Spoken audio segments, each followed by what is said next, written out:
Hey friends. Um so I've been sort of wrestling with something, and most of my posts are about taking a perspective on our life that assumes everything is a gift, even challenges, even setbacks, even disappointments, major and minor. Everything is a gift on some level. And everything is a gift on the ultimate level. It may not always feel like a gift in the moment, and in fact, if it did, that would make enlightenment really really easy, which it's not, as we as most of us know. Um, but but I so in other words, that's but we can still assume the perspective that everything is a gift, and we can live in a kind of faith that that's the case. And if we do that, then we're at least setting up the conditions in our mind, body, and spirit to receive that gift, whatever it is. And a lot of times, the thing about these gifts is, a lot of times these gifts will involve letting go of something that our ego, that some limited part of us, or some part of us that can't see very far into the future, may really not want to let go of. Some of the most valuable gifts I've ever received are when things or relationships or aspects of my identity have been stripped away from me, kicking and screaming, only for me to later recognize that really needed to go. I needed that to be taken away from me. I needed it to be taken away from me in a way that did not give me a chance, it did not give me a choice in the matter. The universe is pretty good about that. If the universe will give you choices when it knows that what you need is to make choices. But the universe will just give you shit you need, or take shit away that you don't need, when it knows that that's actually the gift that you need right now. So that's the understanding. That's the sort of like meta perspective that I bring to every event in my life.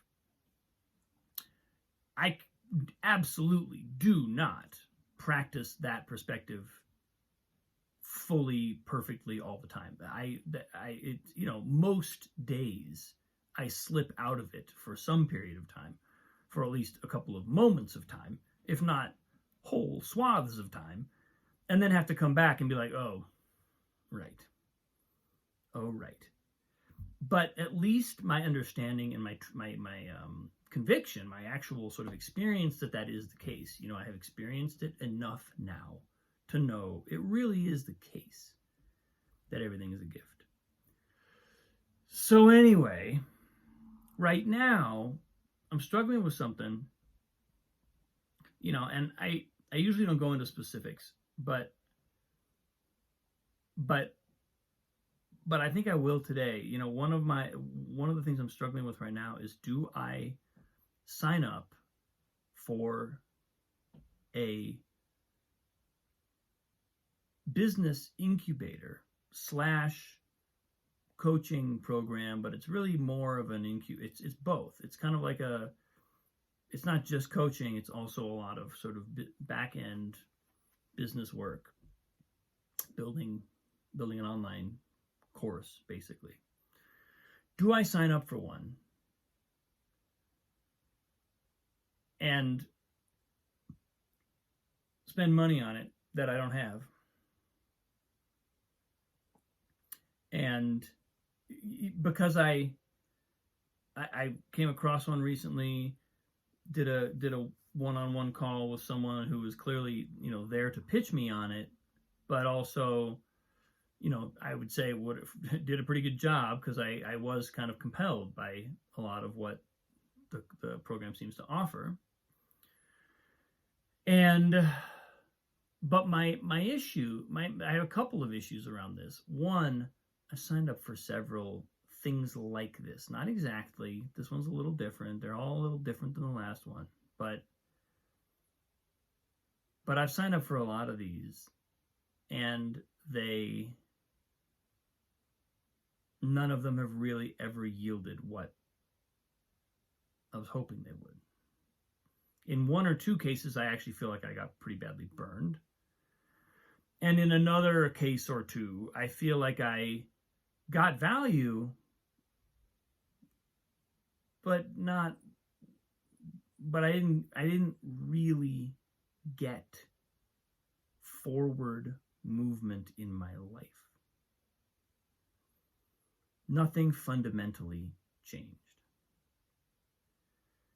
And, I will be the first to tell you that is not necessarily a flaw in the program, right? The programs, you spend enough time in the kind of coaching universe of people and courses and that way of thinking and the books, and you realize,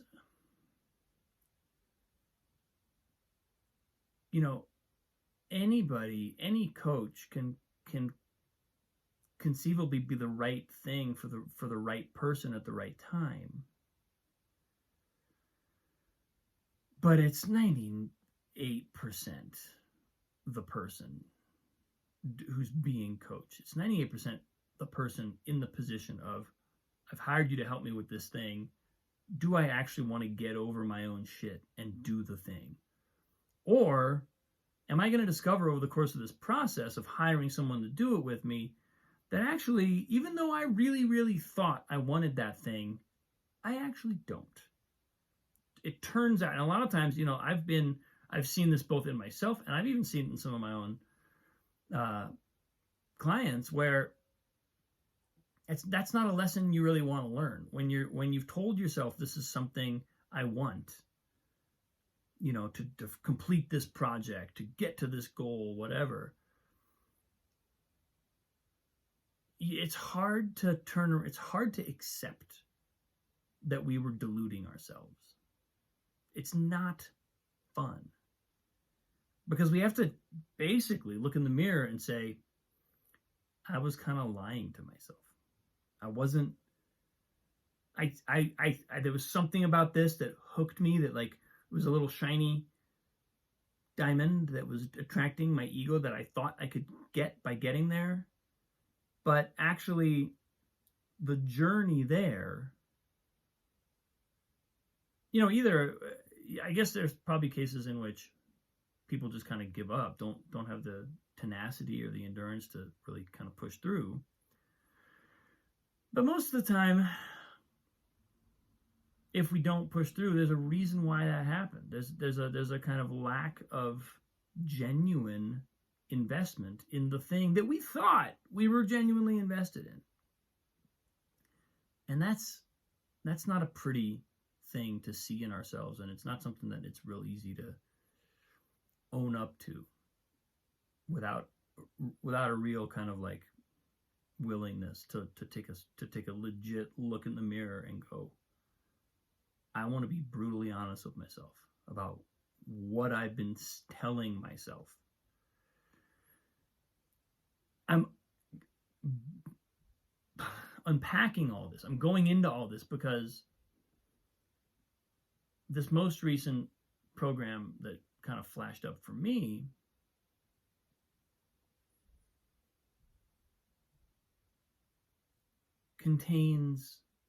it has a lot of the same hooks in me that previous iterations of this have had. It seems like it's going to do a lot of work for me. There's a promise that at the end of it, I'll be somewhere else In other words, and I'm not even saying that the program is promising this. I'm saying this is what my mind is sort of like projecting onto this opportunity and saying, that's what, I'm going to get somewhere. I'm going to get somewhere else other than where I am now. Both of those have been true of every other program I've signed up for.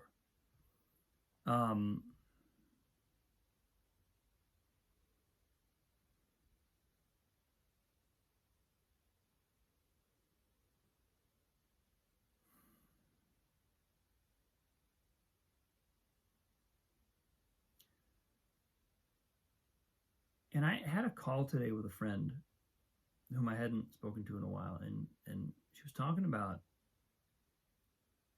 making art. And she actually really said something that really kind of moved me, because it was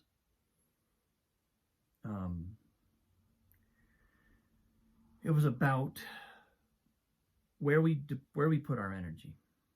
Where do we actually invest our energy when we're in a project, or like, how do we even select what project to put our energy into? And do we do it for the success that it can bring? Do we do it for the remuneration that it will bring, that we hope it brings? Or do we do it because, the way she put it was, I have something on my heart and I want to share it? And I think that's why getting our ego out of the way is so important. Because the ego is the thing that's going to make the promise of success seem important.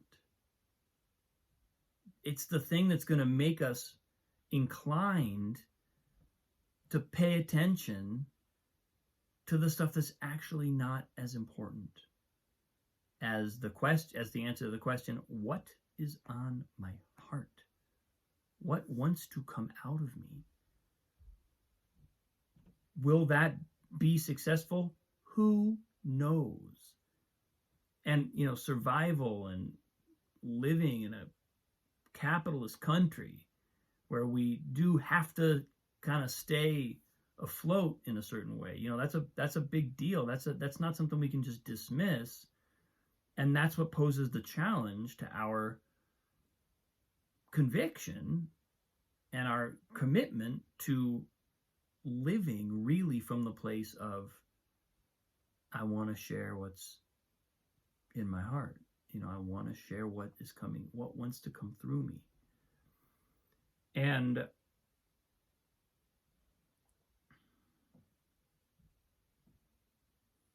so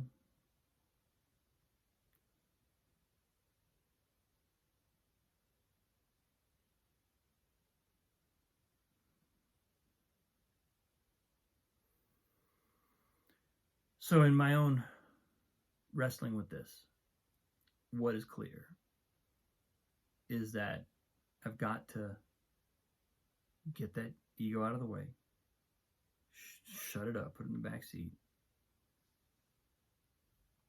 and really look, like, is this opportunity actually tugging on me because my heart wants to go this direction? Or is it tugging on me because I feel like it will give me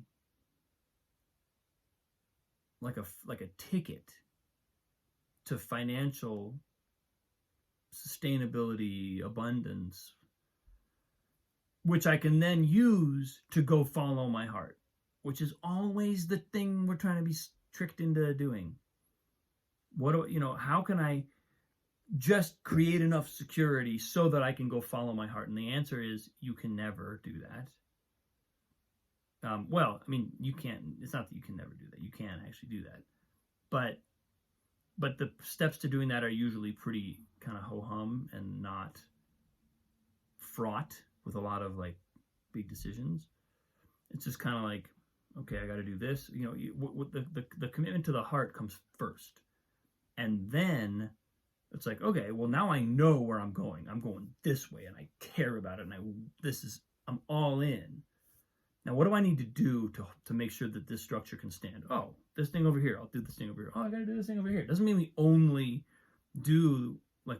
live like following our bliss all day long and don't do anything else to support the structure of our lives. It just means we don't. It's rare that we have something that sort of makes the choice easy, makes it easy to follow our heart. We have to make that choice no matter what, and then do everything else to support that. And I think that's where I've gotten stuck. I've been trying to come up with some way of pole vaulting over the hard part by creating something that kind of inspires my heart and also kind of hopefully makes a bunch of money, and then I'll be good to like, then I can start paying attention to my heart. It's not going to work.